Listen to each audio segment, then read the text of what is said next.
DJ सोनी।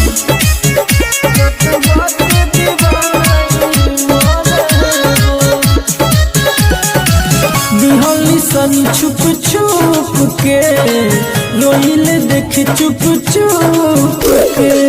दिहली सनी छुप छुप के रोइले देख चुप चुप के। अब फागत में तू हरा छोड़े हो, नूरे अखियाँ से हमारा छोड़े हो। जय गुपिया के अपना घर हो, जन जाता हम तो मोरे हो।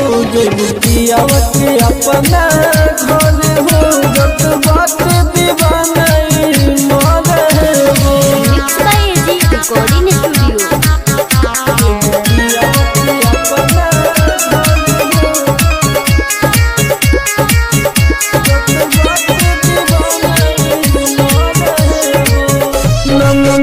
खिले हथवा काटी हो, सूती सिनवा में फोटो साथी हो।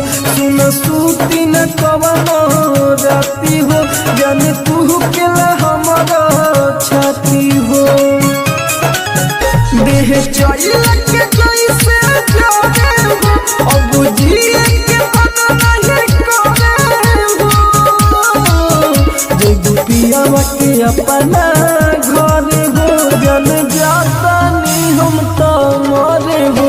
जय गुपिया के अपना घर हो, जत बात दीवाना मोरे हो। एजी एंटरटेनमेंट की धमाकेदार प्रस्तुति।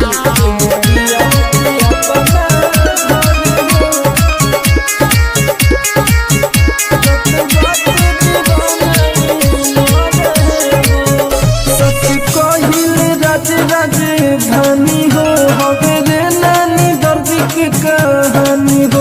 दिल लगा के सबके रोवेला, हवे प्यार की कहानी हो।